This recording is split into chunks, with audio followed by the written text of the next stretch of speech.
I work at a big company, and I can earn enough for both of us, so don't worry, Eric said during our engagement. But as soon as we got married, he changed. He and Larry started insulting me every day. On top of that, Eric took control of all the money and cut down on living expenses. He'd constantly complain, even though I did all the cooking. Fed up, I told Eric I wanted a divorce and left the house. Later, I bumped into Larry by chance. "Hey, I heard you're getting a divorce now," he said. I was surprised and replied, "You must be mistaking me for someone else." Larry smirked and said, "Don't pretend. We're not together anymore, so don't come to me about money. I won't lend you a cent, remember that." Before I could respond, he disappeared into the crowd. I lowered my head, feeling the stares of people passing by, and started to laugh. Poor guy, he knows nothing. I can't wait to see his reaction when he finds out the truth. I'm Michelle, a 53-year-old housewife. I married Eric 7 years ago. When we met, Eric seemed like a great guy. We met at a gathering of friends, and I found him fun and friendly.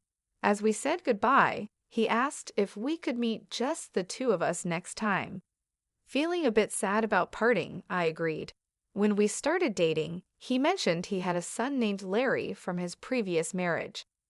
Larry was in 5th grade then, and we had dinner together a few times.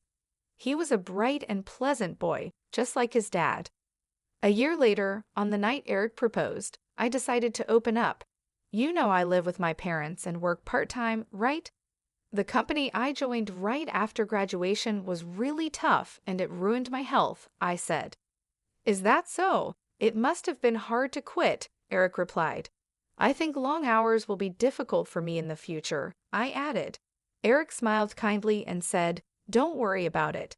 Just stay at home. I work at a big company, and I can earn enough for both of us." Relieved by his words, I accepted his proposal. I was happy to have met a good man and thought we were starting a happy married life. I never imagined I would feel so hopeless in less than half a year. As we got used to living as a family of 3, Eric and Larry's attitudes changed a lot. They started making fun of everything I did and said, "Mom, are you in bed again? Where's my sandwich?" Larry asked with a frown as he came into the bedroom before school. I had been helping with weeding at a nearby park yesterday and felt sick because it was an unusually hot day. I had already been feeling unwell since the day before. I had asked Eric for help, but he refused with an annoyed look and said, "Being a housewife must be nice. Just slacking off all year. I need my days off too, you know. Let me rest." The next morning, I couldn't get up because I had pushed myself too hard. I apologized to Larry and said, "Sorry, Larry. I couldn't make your sandwich. Here's some money to buy one at the grocery store." Larry complained, "Mom, can't you at least make a sandwich? You always take shortcuts with frozen food or leftovers. You're failing as a mom if you can't even cook." His words hurt. "Don't blame Mom, Larry," Eric said with a half smile as he passed by in the hallway. "Since you skipped the sandwich, tonight's dinner must be fancy." "Oh, is that so? Then I'll look forward to it. Being a housewife, you should have plenty of time for dinner, right? You're not sleeping all day, are you? Make sure to clean thoroughly without slacking." The two of them laughed at my poor condition and made their insensitive comments before leaving. As if I could prepare a fancy meal lying in bed, staring at the ceiling, I let out a heavy sigh. Eric is extremely stingy despite being a section chief at a big company and earning a high salary. The money he gave me for living expenses was ridiculously low. It's my salary, so why should my wife manage it? Eric insisted on managing the finances himself after we got married, and I meekly agreed. I thought it didn't matter who handled the money as long as it was done properly. But then Eric started spending money as he pleased. It's necessary for work. Drinking expenses are business expenses. It's essential, he would say, as an excuse to buy expensive clothes and watches for himself. But he would make a sour face even if I needed something small. When I bought cheap snacks, Eric would get angry because he believed a housewife doesn't need any spending money. I had to ask for his permission every time I wanted to spend money, whether it was for a haircut or buying clothes. "One pair of jeans is enough, isn't it? You're buying more," he would ask. I replied, "I want a warm pair for winter." He said, "Fine, but get them from a cheap store."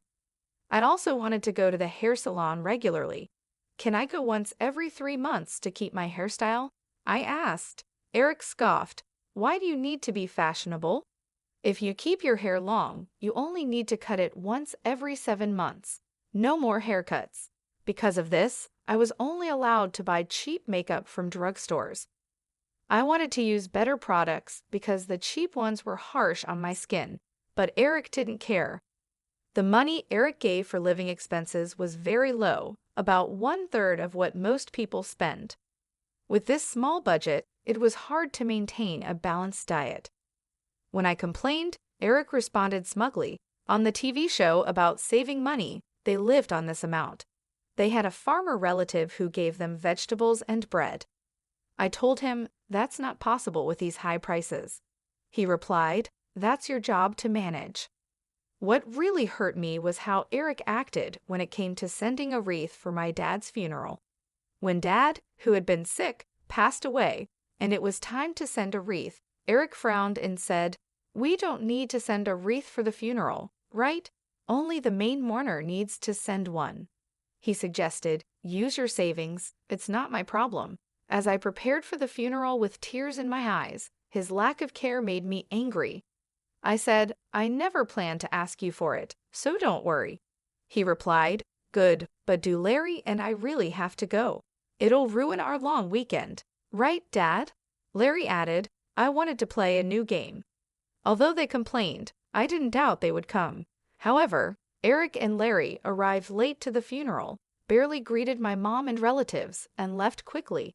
My mom, who was very tired, didn't have the energy to get upset, but my relatives were furious. "What's going on, Eric? Your wife's father died, and you're acting so cold." "Larry, you've received so many gifts and allowances from Michelle's dad," they said. While I apologized to my relatives, I felt my love for Eric and Larry quickly fading. Eric, always in his stylish suits with a charming presence, and Larry, attending a prestigious university and seen as a handsome father and son by the neighbors, only insulted me at home. They wouldn't come straight home after work or school, instead wandering around and coming back with the smell of lipstick and perfume. Despite doing whatever they wanted, they treated me like a maid, demanding fancy meals with the little money I had for food. When I served dishes with chicken or pork, both Eric and Larry would glare at me with disdain and insult me. "Don't you want to serve your husband good food after he comes home from work? If I get sick from eating this bad food, how will you take responsibility? Are you even a mom?" they would say. I could make delicious meals, even with chicken or pork.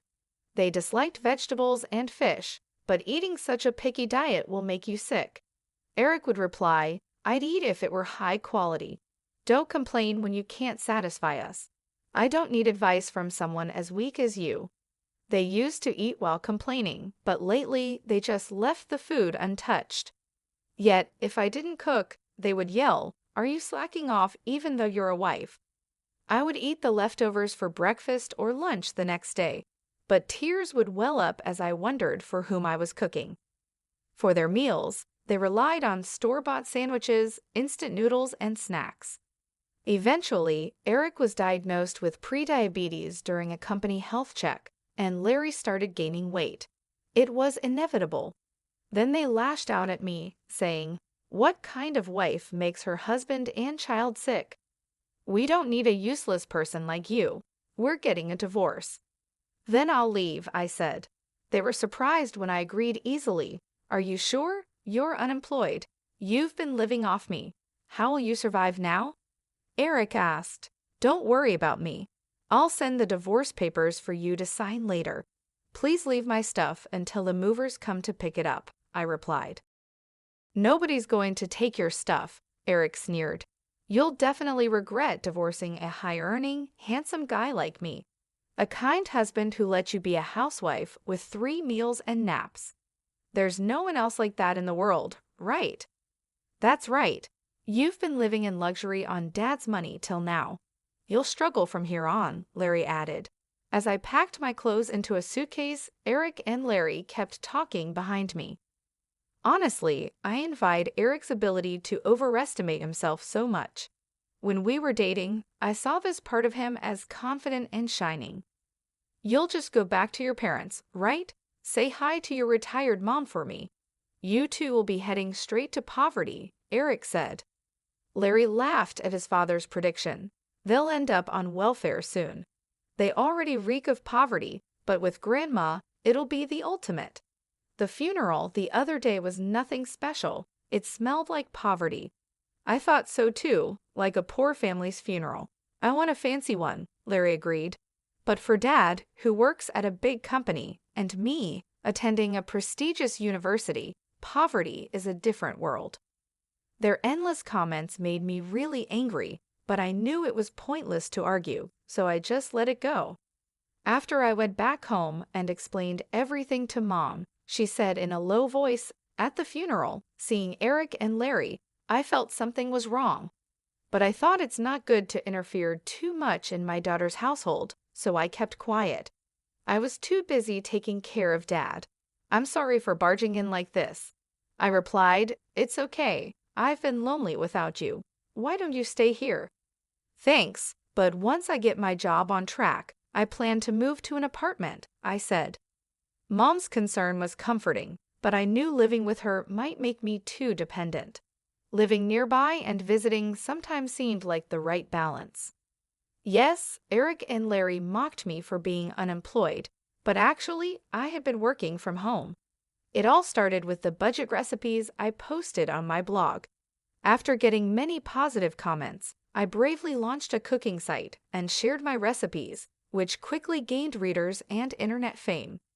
Soon after, an editor from a major publisher approached me, and now I'm getting ready to publish a cookbook. Because of this, I didn't have time to think much about the divorce, and the days flew by. One day, my phone rang insistently. I stopped stirring the ingredients in the pan and answered. Hello, I said. Hey, what's this about a clause for the divorce trial? Eric asked. I sighed, knowing it was about that. You and Larry insulted me all the time, I said. Oh, I thought, never mind, Eric said with relief in his voice. I didn't cheat or anything, you know. Did you record me and Larry? Your memory alone won't work. I replied, I've noted everything in my diary. Try to claim otherwise if you can. Eric scoffed, really, poor people and their obsession with money. You're so stingy. If you think you can get a deposit for the divorce trial, go ahead. After his outburst, Eric hung up. I finished cooking and then visited a detective agency to investigate Eric's background. Soon, his affair with a coworker was uncovered. The day after I sent photos of the two of them together and the investigation report to his company, Eric contacted me again. You spreading this at work is low. The angry manager reported it to the higher-ups, and now I'm in trouble, he said. I'm fired. Oh, she was the manager's daughter, wasn't she? It's your fault for cheating. Knowing they're strict about such things, I said, laughing. But you should be fine, right? With all the saving you did, you must have plenty of money. Aren't you and Larry living comfortably? Larry moved into a dorm this spring because commuting was tough. I prepaid dorm fees and have apartment loans. My savings were drained by that woman. She was two-timing me with a younger guy, Eric replied. Sounds tough for you, but it's none of my concern. Oh, and about the divorce trial deposit, I'll also take half the value of the apartment for property distribution. When the invoice arrives, please transfer the full amount to my account, I said. Eric was yelling on the other end, but I hung up without caring. One day, while returning from shopping in town, I bumped into Larry. He was dressed in his usual flashy clothes, with piercings all over his face and an eye-catching hairstyle, making him easy to spot from a distance. Seeing me, Larry raised his hand in greeting. Hey, heard you're getting government assistance now. I looked puzzled. Huh? Who are you mistaking me for? Don't pretend, Larry said, smirking. It's obvious where an unemployed old lady like you would end up. If you had just followed me and Dad, you'd still be living a comfortable life. It's pathetic. Feeling really angry, I couldn't help but reply, getting government help is a citizen's right. Any one of us could need it someday due to illness or an accident. It's wrong to look down on that. Yeah, so you're saying you're getting it too, Larry said, smirking and pointing his finger at me. Listen, you and I are estranged. Don't come crying to me for money. Remember that. As I opened my mouth to reply, he turned his back and disappeared into the crowd.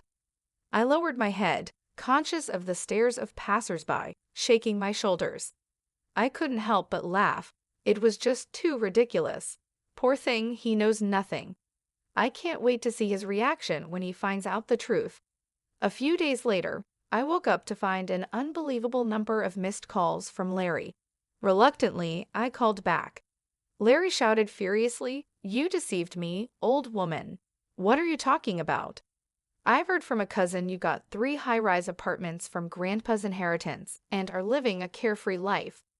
Hiding that and getting a divorce is cowardly," he said. "That's my personal asset. Why should I share it? I have to tell you or Eric, it's joint property. You should have done a distribution of property with Dad during the divorce. Unfortunately, it became mine after the divorce procedures, so I can't give it to Eric. Officially, I knew from Dad's will that it would be mine, but I delayed the process until after the divorce because I didn't want to share it with Eric." Larry shouted in frustration, "A rich woman like you getting government help? I'll report you to the authorities right now." "Feel free," I replied.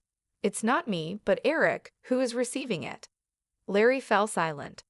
"What I told you last time, it's not me," I explained as if talking to a child.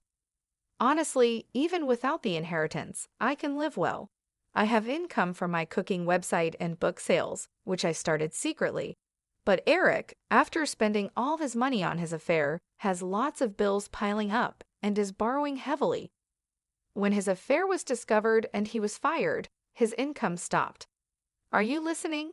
Dad's on government assistance now," I said, pulling the phone away from my ear as Larry screamed. Waiting for him to calm down, I continued, "You really didn't know anything.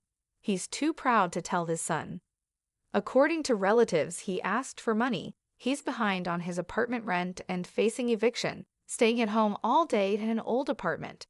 If you're worried, why don't you contact him?" There was silence on the other end for a while. Then Larry said resentfully, "You're cold-hearted. After all Dad did for you, you have no intention of repaying him. If you have money, you should give some to Dad." "Why should I?" I said. "Since our marriage, it's been nothing but unpleasant memories. I don't feel like I owe him anything," I stated coldly. "If you're so concerned, why don't you, this son, lend him money? You're working part-time after all." "I don't have savings. The part-time pay goes to hanging out with friends and stuff," Larry said, suddenly evasive. I smirked. "You've been living quite lavishly for a student. Borrowing money to hang out at clubs is not a good idea." "How do you know that?" he asked. "The other day in town, I saw you from across the street. After we parted, you met up with a girl at a club and went into a brand store arm in arm. Also, a club membership card was left at the house. Using my credit card for shopping without my permission is out of the question." Larry stammered, "That's unfair. You got high-rise apartments from Grandpa. Why don't I or Dad get a share?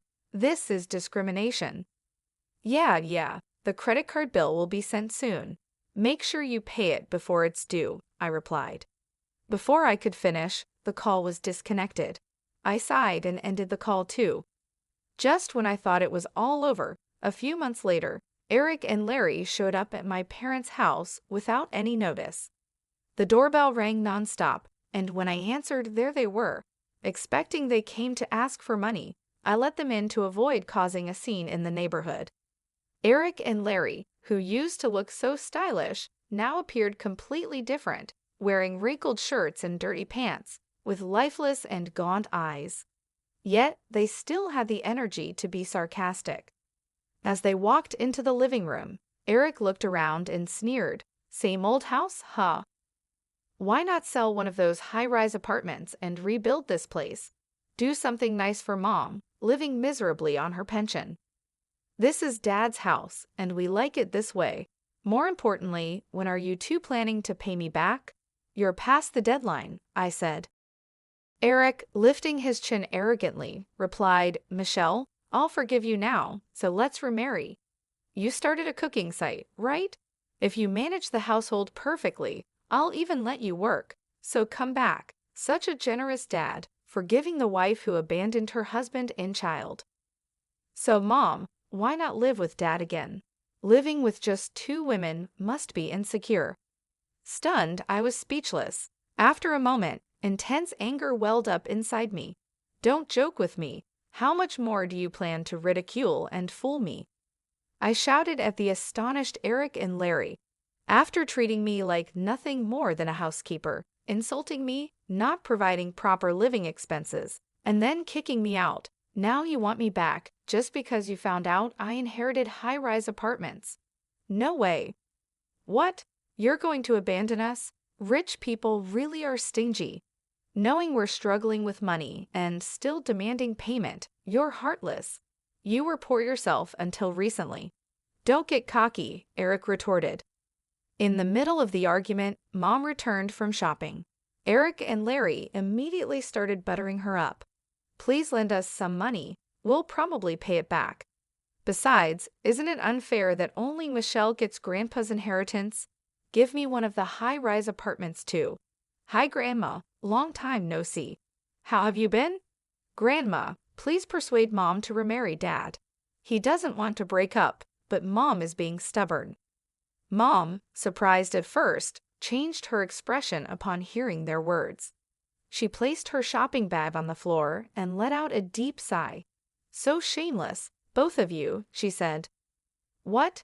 Eric and Larry responded, confused. I'm telling you to have some shame, Mom shouted suddenly. Startled by her loud voice, Eric and Larry were understandably confused. Mom usually never scolded them sharply. I've heard everything about the divorce from Michelle. I can't believe you have the nerve to show up here, Mom said firmly. No, Michelle's exaggerating. You have to listen to our side too, Eric said quickly. That's right, Grandma. Mom is quite the liar, Larry added. I remember how well you two behaved at my husband's funeral. Mom cut off Larry's words sternly. Arriving late, not greeting me or the relatives, yawning through the service, and leaving before the coffin was sent off. And now you dare ask for his inheritance? Go back to sleep. She drove a taken-aback Eric and Larry to the front door and glared at them one last time. You two are now strangers to us. Don't come here again. If you do, I'll call the police. Mom threw their shoes out the door, forcing them to leave in their socks, and immediately locked the front door. Eric, who had been avoiding paying me, was advised by his lawyer that a lawsuit would cost even more. Reluctantly, he finally transferred the money to my account. Even though Eric was fired from his job, he couldn't find another one. His in-laws, hearing about his situation from relatives, stepped in to cover his debts. They visited my parents' house and apologized profusely for Eric's behavior. Later, Eric, having given up on finding a new job, returned to the countryside, pretending he was helping with the family's farming. However, the story of our divorce spread through the village, leading both children and elders to point and laugh at him. There's thrifty Uncle Eric, even with a degree from a good university and a job at a big company. What's the use if your wife leaves you for being too arrogant? They would say. The reason for his divorce from his first wife was also his reckless spending. He'll never change. Being mocked by the villagers was embarrassing. Eric kept sending me persistent messages asking to remarry to save face, so I deleted his contact. His mistress, apparently no longer interested after the money ran out, had long since left him. I found her with the detective's help and made sure she paid the divorce trial's security deposit. I also made Larry pay back the money he used on the credit card without permission. Even though he was enrolled in a prestigious university and was on track to become successful like his father, Larry started skipping classes and fooling around. This led to failing grades and eventually getting expelled. His friends and girlfriends were worried, but Larry, in his arrogance, pushed them away with his prideful comments. He then had a big fight with Eric, saying, "You're my father, but you won't help pay off the debt." Now, they don't talk to each other. Larry lives alone in a small apartment, getting by with part-time jobs. Gone are the days of buying whatever he wanted and making sarcastic remarks despite his high earnings. For me, it's a refreshing change. My cooking website is doing well, and I signed a book deal. I moved to the top floor of the high-rise apartment I inherited from Dad. Mom is still healthy at 75, and the high-rise is close to our family home, so it's convenient if she needs anything. I'm planning a surprise hot spring trip for Mom's upcoming birthday. Though my marriage didn't work out, I want to keep having a good relationship with Mom.